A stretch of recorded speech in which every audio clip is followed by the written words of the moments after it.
Good afternoon, everyone, and welcome to Live at 4 on this Tuesday. We all had a good day.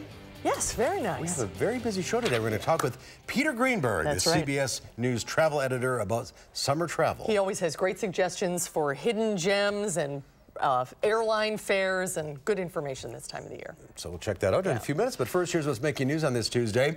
After the Philadelphia Eagles were disinvited from the White House, President Trump decided to go ahead with the event without the Super Bowl champs. He's calling it a celebration of America. A judge rules that a retired priest will stand trial on charges that he sexually assaulted a boy while serving a parish in Fort Atkinson.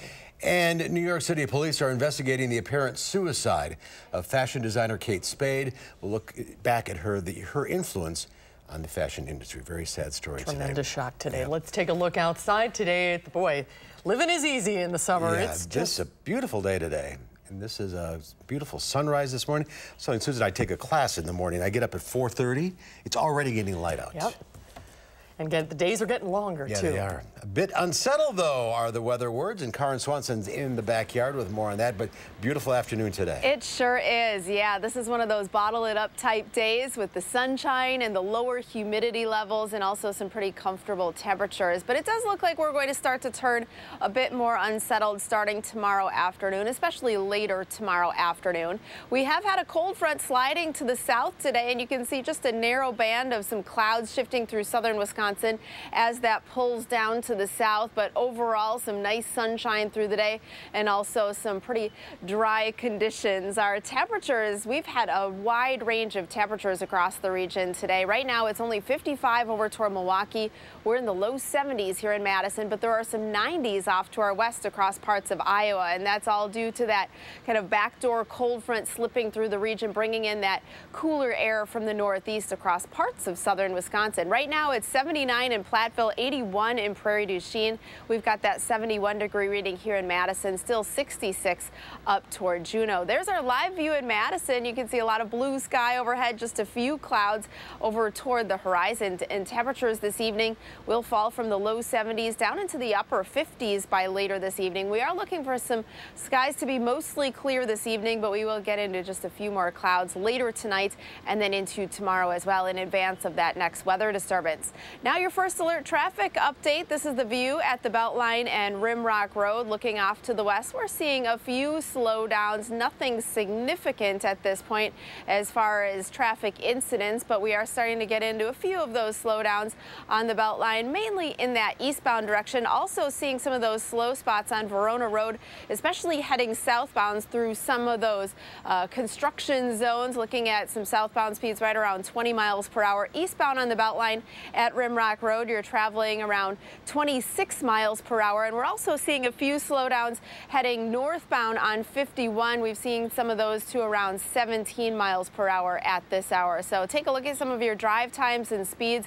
Eastbound Verona Road over toward John Nolan Drive, you're traveling an average speed of about 38 miles per hour. Back in that westbound direction, doing a little bit better and also doing pretty well heading out of the city. You're going about 64 miles per hour on your way down to Janesville, and heading out to Sun Prairie should take about 16 minutes. Looking pretty good overall. Enjoy your drive on this beautiful afternoon. All right, Karen, we'll check back. Thank you. Thank you, Karen. First at 4, the Super Bowl champion Philadelphia Eagles were supposed to be at a celebration in their honor at the White House today. That after President Trump abruptly canceled their invitation. Angelica Alvarez has more from the White House. The White House threw a party Tuesday, calling it a celebration of America. It is my great pleasure to welcome everyone to the White House for this patriotic celebration. President Trump repeated his call for all Americans to stand for the national anthem. We respect our flag, and we always proudly stand for the national anthem. The event was originally scheduled to honor the Super Bowl champion Philadelphia Eagles, but the president rescinded the invitation late Monday when he learned fewer than 10 players planned to attend. He initially tweeted he was scrapping the event because Eagles players disagreed about standing for the anthem, although none had taken a knee during the anthem last season. I wasn't shocked that he did that, but I was also kind of happy he did it because I didn't want this team to be disunited over this issue. Later, the White House accused the team of abandoning its fans. If this wasn't a political stunt by the Eagles franchise, then they wouldn't have planned to attend the event and then backed out at the last minute. President Trump never mentioned the Eagles during the event here at the White House. Philadelphia supporters seem to be taking the controversy in stride. I think that people are fired up that this team is being disrespected in a national sense in this type of way, but overall they're proud of what they've seen so far. Instead of traveling to Washington, Eagles players reported to their practice center for a team workout. Angelica Alvarez, CBS News, the White House. And NBA stars Stephen Curry and LeBron James are speaking out in support of the Philadelphia Eagles. They both say that regardless of who wins this Cleveland-Golden State matchup in the NBA Finals, neither team will be going to the White House to celebrate. President Trump continues to express his frustration with the Russia probe on Twitter. The president's frustration was once again aimed at his attorney general, who recused himself from the investigation. The president tweeted, "The Russian witch hunt hoax continues, all because Jeff Sessions didn't tell me he was going to recuse himself." Yesterday, the president tweeted that he had the absolute right to pardon himself, but supporter and former House Speaker Newt Gingrich told CBS this morning that would be a mistake. If a president was dumb enough to pardon themselves, that would be such an act, this would be such an arrogant statement of power that the House would probably impeach him within a week and the Senate would convict him. Special counsel Robert Mueller, who was appointed after Sessions recused himself, is now accusing former Trump campaign chair Paul Manafort of witness tampering. Manafort will appear in court a week from Friday as prosecutors are looking to revoke his release while he awaits trial. The Kilauea volcano continues to create havoc on Hawaii's Big Island. A Hawaii County spokesman says the river of lava spewing from the foot of the volcano destroyed hundreds of homes overnight, including one owned by the Big Island's mayor. The latest video shows the lava entering the ocean at Kapaho Bay. Most area residents have already evacuated the area, but 5 or 6 people who initially chose to stay in the Kapaho Bay area had to be rescued by helicopter after the lava blocked the roadways. A retired Fort Atkinson priest accused of sexual assault of a young boy made an appearance in Jefferson County Court today. News 3 Charlotte DeLeste joins us from the News Center with what happened. Charlotte? Susan and Mark, we have been following this story since last month. William Nolan was arrested in May on suspicion of sexually assaulting a boy more than 100 times over a 5-year period. In a preliminary hearing today, the court found probable cause that Nolan committed a felony and was bound over for trial on 6 counts of second-degree sexual assault of a child. For a few years, mostly being when the victim was in 7th grade and 8th grade. Did the victim disclose where these actions took place? The victim said that these incidents took place at the St. Joe's Catholic Church, which is in the city of Fort Atkinson in Jefferson County. Also stated that it happened at the rectory, which is also located in the city of Fort Atkinson in Jefferson County, and that there was another incident at Dorothy Carnes Park, which is located in Jefferson County. The alleged assault started in 2006. The now 25-year-old victim reported the incidents to police in April. Nolan is scheduled to be back in court on July 12th. Mark and Susan. All right, Charlotte Celeste in the newsroom. Thank you. Harvey Weinstein's attorney says that his defense is set to begin our fight in the courtroom after Weinstein pleaded not guilty to rape and criminal sex act charges in New York. Weinstein said nothing to reporters as he arrived at the courthouse. Inside, he proclaimed his innocence, entering his not guilty plea. The 66-year-old former Hollywood heavyweight is charged with 3 felonies, including 2 counts of rape and 1 count of a criminal sexual act for alleged attacks on 2 women. In court last month, prosecutors laid out the case against him. This defendant used his position, money, and power to lure young women into situations where he was able to violate them sexually. Rape is a terrible crime, and he has denied these allegations. And as terrible a crime as rape is, it is equally reprehensible to be falsely accused of rape. Weinstein remains free on $1 million bail, but he has to wear a GPS device so the courts can track his every move. The UW-Madison Police Department is the first police department in Dane County to go through a new type of de-escalation training. Only a handful of departments in the Midwest have done this. The idea is to change the way officers think about use of force. Amanda Quintana attended that training today and is here with more on why it's very unique for the UW-Madison Police Department. Yes, well, it is, but officers are already trained at the police academy to try to de-escalate any crisis situation, but this new training takes that a step further by giving them the tools and options on how to really do that, communicating and showing the person who's struggling that they care so they can get them the help that they need. No! Okay, Seeker. What can I do to help you? Very tired. You're tired? Very tired. In this scenario, officers figure out how to help a man who's in a classroom going through a mental health crisis. They're trained to not just yell commands at him, but talk to him and try to understand why he's so upset. Although officers are not mental health professionals, they're trained to realize when someone is in a crisis and how to help them calm down. They've kind of assessed the scene. They know that as things currently stand, things are stable enough that now is the time where we start engaging and having those conversations verbally, one human being to another human being, all looking for the same resolution.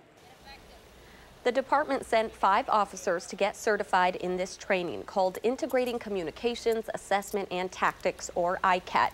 Those officers are now training the entire department. Chief Kristen Roman says this training came at the right time when there's a strain on the community-police relationship, and this could lead to more peaceful and safe resolutions. And that is the idea. Yes. All right, Amanda, thank you. Thanks, Amanda. Fashion designer Kate Spade was found dead in her New York City apartment this morning of an apparent suicide.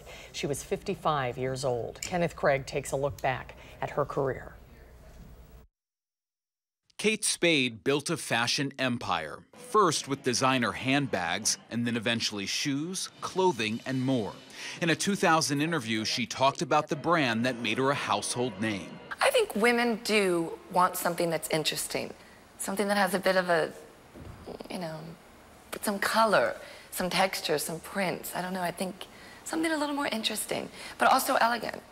Born Catherine Brosnahan in Missouri, Spade was a former accessories editor at the fashion magazine Mademoiselle in New York. Her rise began when she launched her own company in 1993 with husband Andy Spade.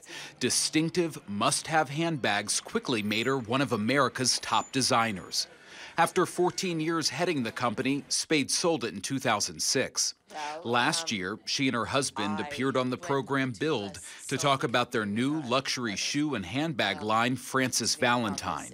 Spade said her love of fashion started early. Everyone in my family, I'm one of 6, they were like, oh my goodness, what is she wearing? A leopard coat with green gloves. I was like, yes, it's the rage. Condolences have been pouring in. Fellow designer Kenneth Cole tweeted in part, "She alone didn't change the handbag world, but she was an inspiring accessory." And her namesake company tweeted, "Kate Spade, the visionary founder of our brand, has passed. Our thoughts are with her family at this incredibly heartbreaking time." Kenneth Craig, CBS News, New York. Kate Spade New York has more than 140 retail stores across the United States and more than 175 shops internationally. Spade was the sister-in-law of comedic actor David Spade. It's so sad, and she apparently left a suicide note, so maybe there will be some explanation one day. Terrible shock. Yeah, it really was. Well, still to come at 4, summer for a lot of people means a swim in a lake or a pool. When we come back, we'll meet a man who is trying to be the first person to swim across the Pacific Ocean from Japan to California. That's when Live at 4 continues.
The days of the Miss America swimsuit competition are over. The new all-female leadership at the Miss America organization announced the change, saying it would no longer judge contestants on their appearance. Meg Oliver has the story.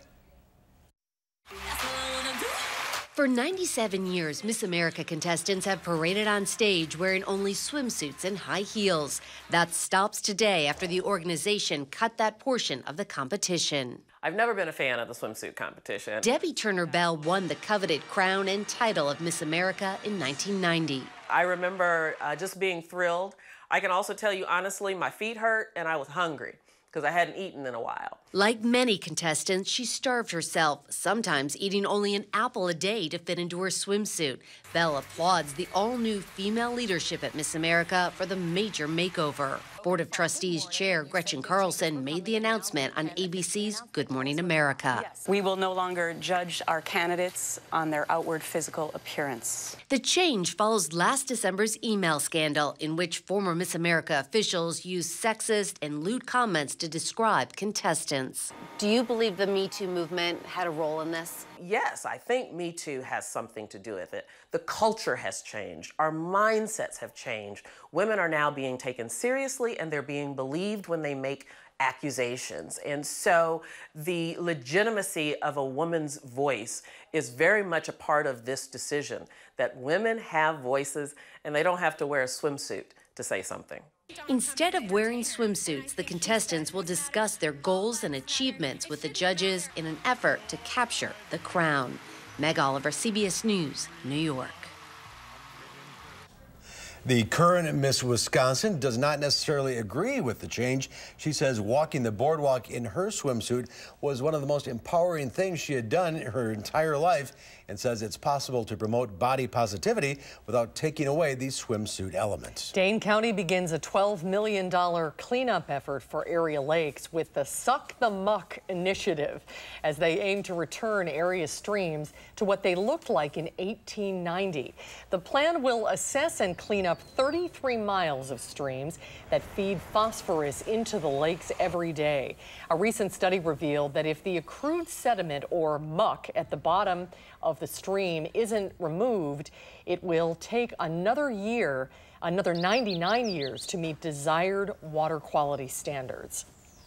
We will see not only improvements to the lake quality because of the phosphorus that is no longer being rushed in there daily by the water that flows over it, but we'll see better fisheries, better natural habitat, better flora and fauna.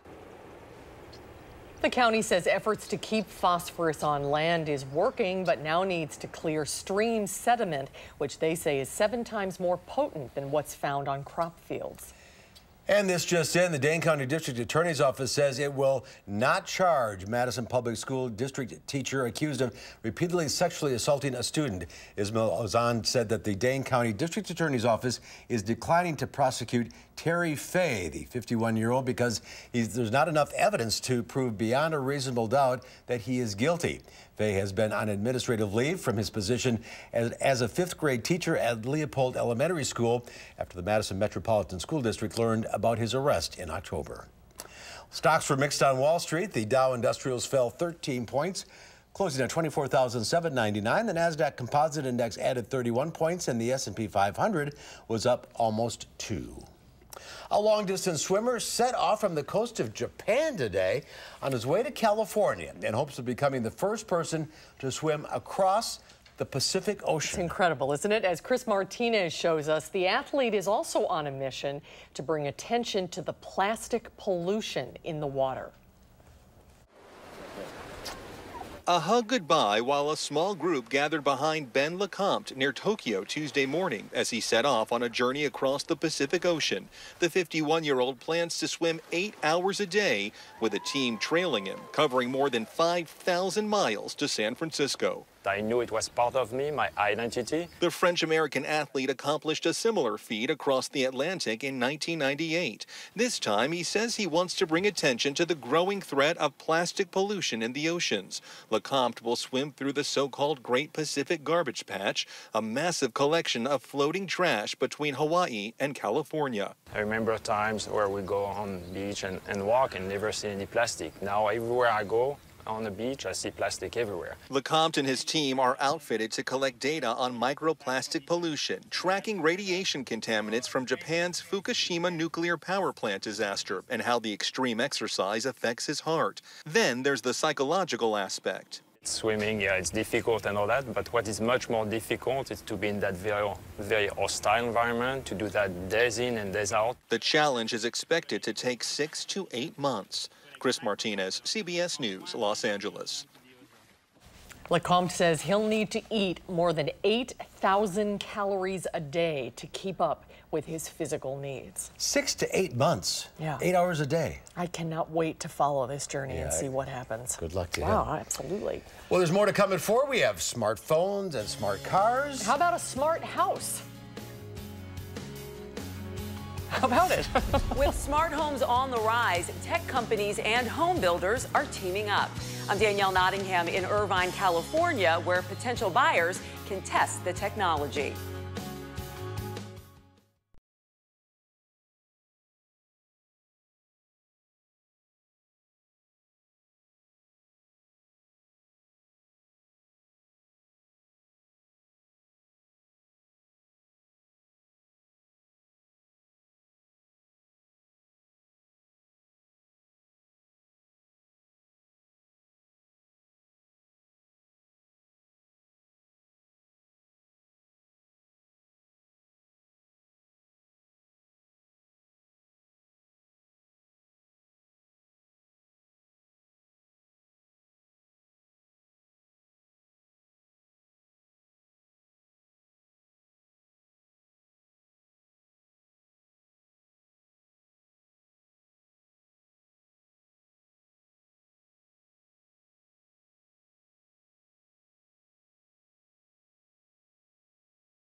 Take a look at this. An Amazon delivery person usually has one job, deliver the package. But this delivery person in Texas is getting praise for fulfilling a special request. Vanessa O'Shea bought a novelty doormat that reads, "Please hide packages from husband." So that's exactly what this Amazon employee did, hiding the package behind a porch chair. The O'Sheas captured the humorous delivery on their doorbell security camera, and they say they had a good laugh over it. Good job. Have you ever hid a package from a significant other? Not recently. Only at Christmas time. Yeah. Today is Tuesday, June 5th. It's World Environment Day, so it's a good day to do something good and help the planet today. And it's the festival of Popular Delusions Day. What does that mean? What is that? I don't know, but it sounded like me. Delusional? Delusional. It is National Veggie Burger Day. So I guess we had a grill malfunction and we had to just have a box of frozen veggie burgers. Veggie burgers are very, very popular, the plant power. A lot of people like veggie burgers. Have you tried them? Oh, yeah, I love them. Really? Yeah. I like the black bean burgers. Those are my favorite, the Chipotle ones. You know what's interesting, though? It says that they're not ready to eat. They have to be cooked. Made out of soybeans. Yeah. Have to give them a try. Yeah, try them. Yeah, right. They're not bad. They're not Bring it that bad. home. Tell us tomorrow how it was. Sure I will. I'll give them to the dogs. Oh, goodness.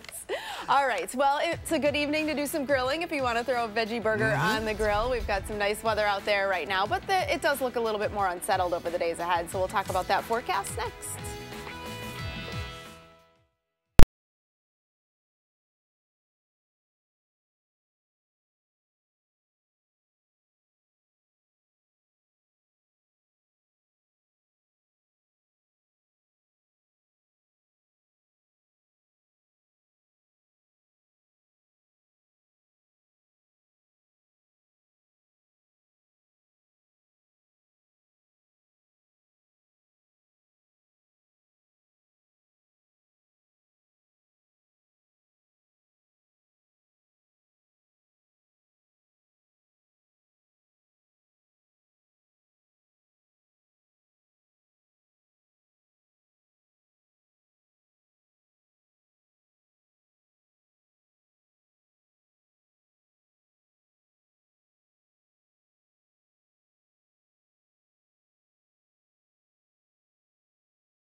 We had the sunshine today. Just a few showers made their way through southern Wisconsin very early this morning, but you can see how they developed in far southwest Wisconsin, but all of that has shifted off to the south and not really amounting to much as that front made its way through the southern part of the state. Now we're looking for some pretty dry and quiet weather as we head through tonight. We will get into some shower and thunderstorm chances as we make our way through tomorrow. So your severe weather outlook tonight shows those chances staying well off to our northwest. We're looking at it staying dry as we head through our night tonight. Tomorrow, as a cold front makes its way in our direction, we do get into some isolated chances, mainly from about Madison to the west. That's where there is that marginal risk of seeing a strong or a severe thunderstorm. Better chances for some stronger thunderstorms off across parts of southern Minnesota and the northern and northwestern sections of Iowa. But today we did have a weak front pass us by, and we did bobble around in the temperature department a bit with that. a bit of an up and down early this morning, and since that front has passed, we've made our way back into the low 70s this afternoon, and you can see a big difference in those temperatures across the region. We've got winds out of the northeast, so keeping some of these lakeshore areas quite chilly this afternoon. Only 55 right now over toward Milwaukee, but it is quite a bit warmer back to our west. Temperatures reaching the low 90s in some spots, and it looks like we're going to climb a bit tomorrow as far as our temperatures here in Madison, back into the middle 70s. After that, we should reach the upper 70s and low 80s as we head through much of the next 7 days. So temperatures at or even a bit above normal for this time of the year. And beyond that, the 6 to 10 day temperature outlook from the Climate Prediction Center does show a good tendency towards some above normal temperatures during that 6 to 10 day period, into the 8 to 14 day outlook, continuing with that tendency towards some above normal temperatures, not just here across Wisconsin, but across a lot of the United States. Check out this time lapse from Platteville today. It was beautiful this morning. There were some clouds with that front passing us by, a few reds showing up in the clouds with the sunrise early this morning, but getting into some nice sunshine this afternoon. Just a few cumulus clouds popping up here and there. Temperatures today 71 and 60. Normals today are 75 and 53. Now in Madison, we're at 71 degrees. The winds are northeasterly at 7 miles per hour. The air pressure is holding steady. We've got temperatures anywhere from the 50s over to the east, 66 right now in Juneau, 79 over toward Lone Rock, and even some low 80s into the southwest section of the state. And all of that is due to those northeasterly or easterly winds shifting across the region, bringing in some of those cooler temperatures across about the eastern half of Wisconsin. Take a look across the rest of the region. There are some 90s on the map, as warm as 95 degrees back into parts of Nebraska right now. Here's that cold front I was mentioning. That continues to sag to the south tonight, looking at some pretty quiet weather overnight. But here comes this next weather disturbance, bringing us some shower and thunderstorm chances tomorrow. I think the better chances will hold off until later in the day and into the nighttime hours as that cold front passes us by, but already just kind of shifting back to the north as we head toward Thursday. Thursday, just a slight chance of seeing a shower or a thunderstorm, but staying a bit unsettled with that frontal boundary right across the region as we head through about the first half of the weekend. So tonight, 49 degrees, partly cloudy skies, looking cooler than last night. Then tomorrow, the clouds increase. That chance of thunderstorms develops late in the day, high of 75. Here's your future track forecast, seeing those dry weather conditions overnight, a few clouds passing through from time to time.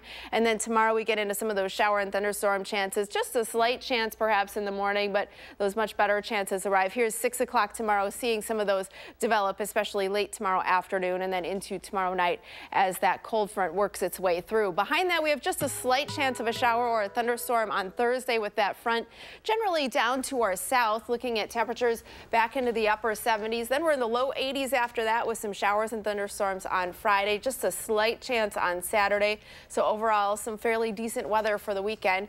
We do have a touch more humidity in the forecast by about next Monday and Tuesday. Temperatures in the low 80s with some shower and thunderstorm chances, and a little less humid toward the middle of next week. A very summer-looking forecast. Nice stretch. Yeah, nice stretch of weather. No 90s, that's good. We've had enough of that already. You're done with that for the rest of the year? No, I think I'm out of luck. Thanks, Karen. Thanks, Karen.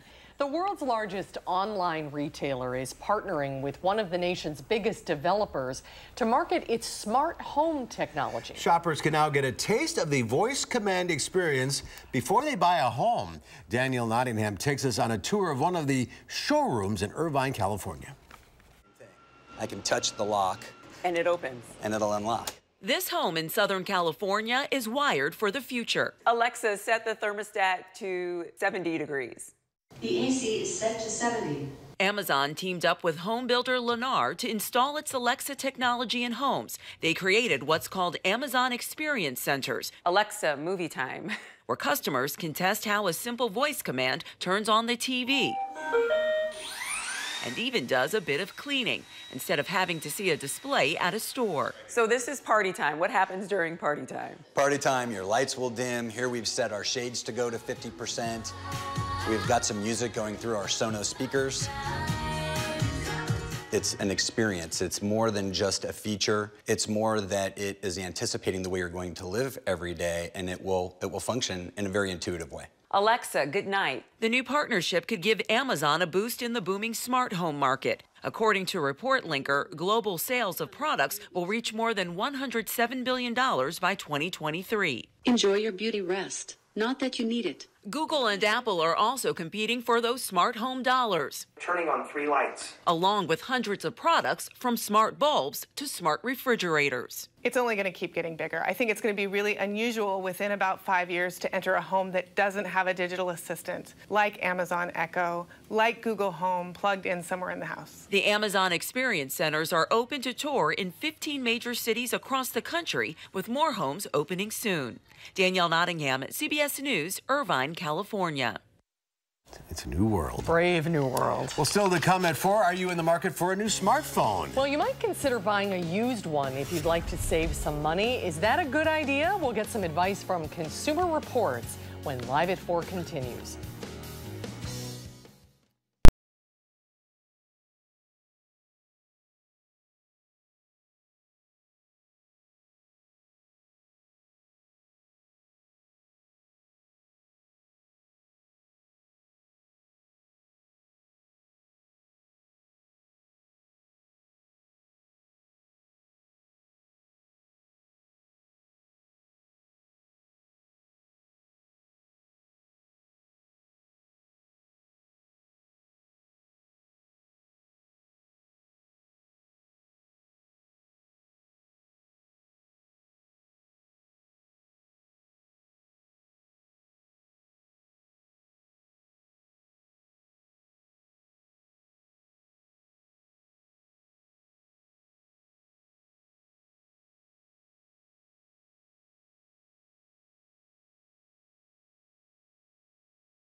Madison has built up in the last few years.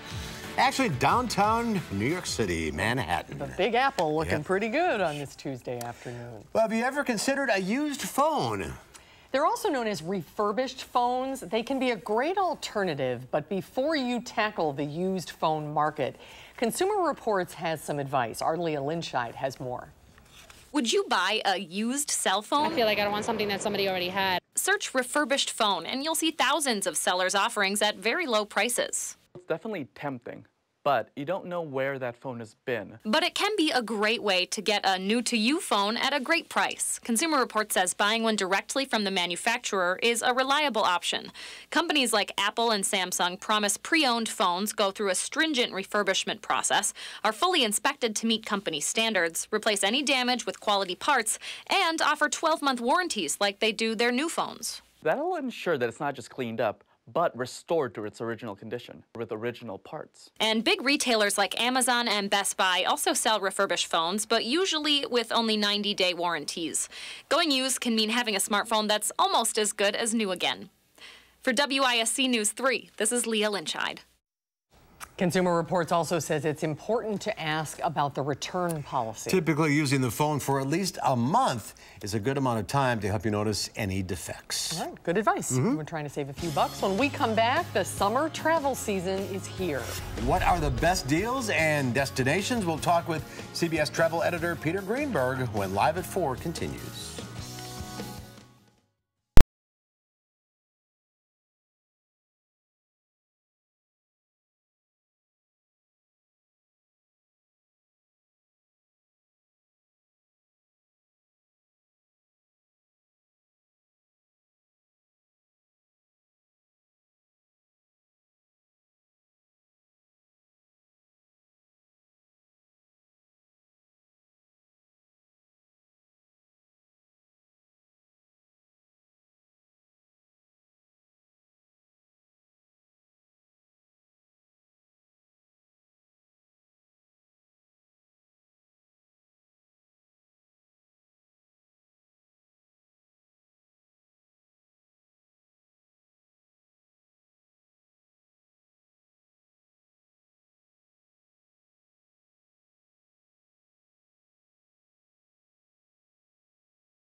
Your Department of Transportation camera at Rimrock Road and the Beltline is showing some slowing this afternoon. We're especially seeing that slowing in that eastbound direction, but also some slowdowns westbound. But you can see how that traffic is just kind of stacked up in that eastbound direction right now. And we are seeing that slowing both directions right now. Some of those eastbound speeds are right around 10 to 20 miles per hour. Westbound seeing those right around 20 miles per hour.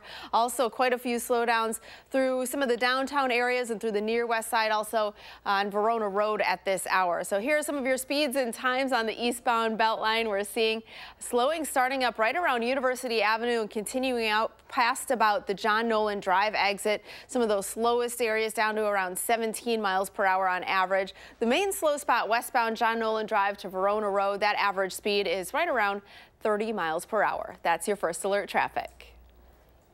Memorial Day is behind us, which means the summer travel season is about to kick off. June is a popular month to travel, and hotel rates and airfares will soon creep up. So it's the perfect time to get some advice from CBS travel editor Peter Greenberg. Hello, Peter. Hi, Peter. Hello, Mark and Susan. Busy summer travel season. Any tips for places to avoid? Well, you know what? That's a very few number. I mean, obviously, nobody's going to be going to Syria, Libya, Yemen, and parts of the Congo. Other than that, it's a wide, wide world out there and a buyer's market because of it. Number one, the dollar is still strong against the euro and the British pound. Number two, you have a number of economies that are discounting it. In Argentina, for example, the banks down there are now offering 40% interest. They're trying to stabilize their currency. That becomes a buyer's market for us.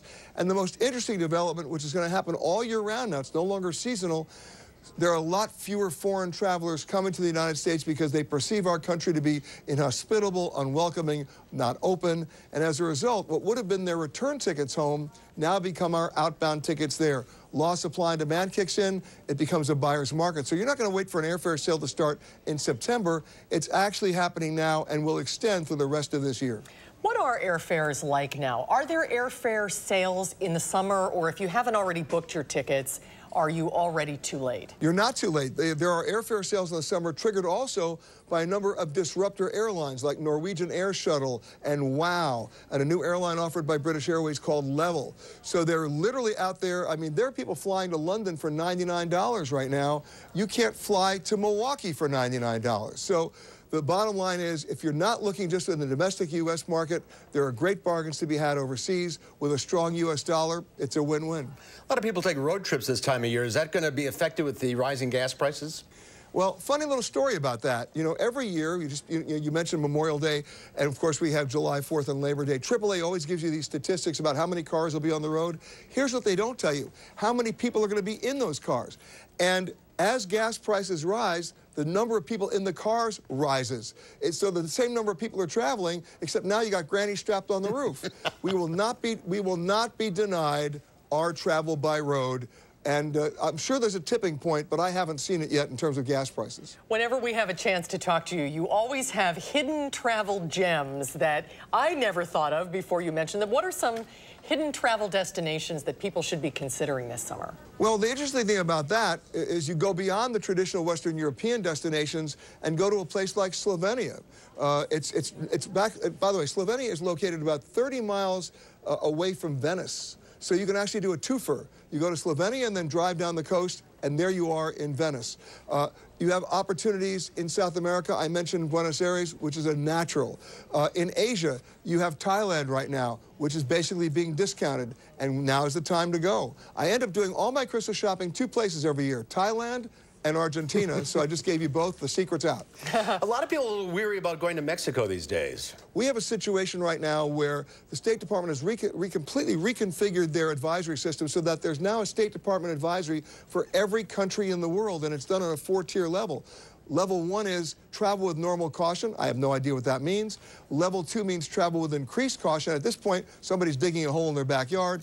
Level 3 is reconsider travel. Now you're putting plywood on your windows. And level 4, which people think is a rule, a regulation, or a law, but it's not, is do not travel. So you mentioned Mexico. There are 5 states in Mexico that now come under Category 4 from the State Department. Do not travel. But now let's dig a little deeper. State of Sinaloa. What's in Sinaloa? Mazatlan. I just got back from there. Not a problem whatsoever. Never felt unsafe, in danger, or threatened. And yet, most Americans will say, oh, I'm not going to go because it's Category 4.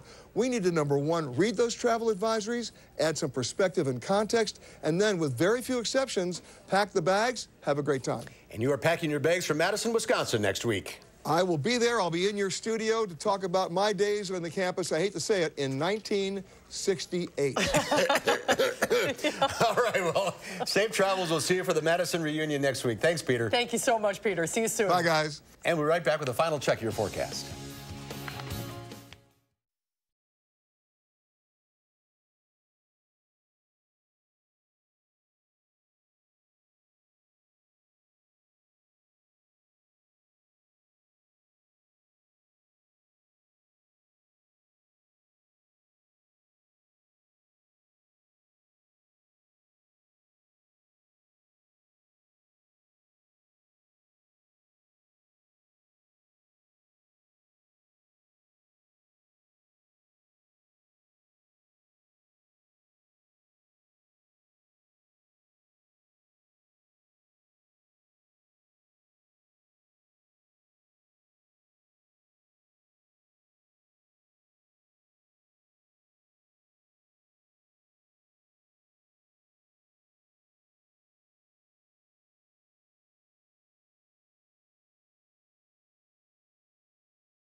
get out this evening. Beautiful. Yeah, very nice evening. We've got some sunshine overhead this afternoon and just a few clouds here and there. We'll lose some of those clouds this evening before they come back again later tonight. So looking for some mostly clear skies to turn partly cloudy once again. Temperatures falling to the upper 50s this evening. We're down to 49 degrees by early tomorrow morning, and temperatures tomorrow top out at 75. Some shower and thunderstorm chances arrive late in the day and into the evening hours. Good sleeping weather. Yeah, it looks great. Open the windows tonight for sure. Thanks, Karen.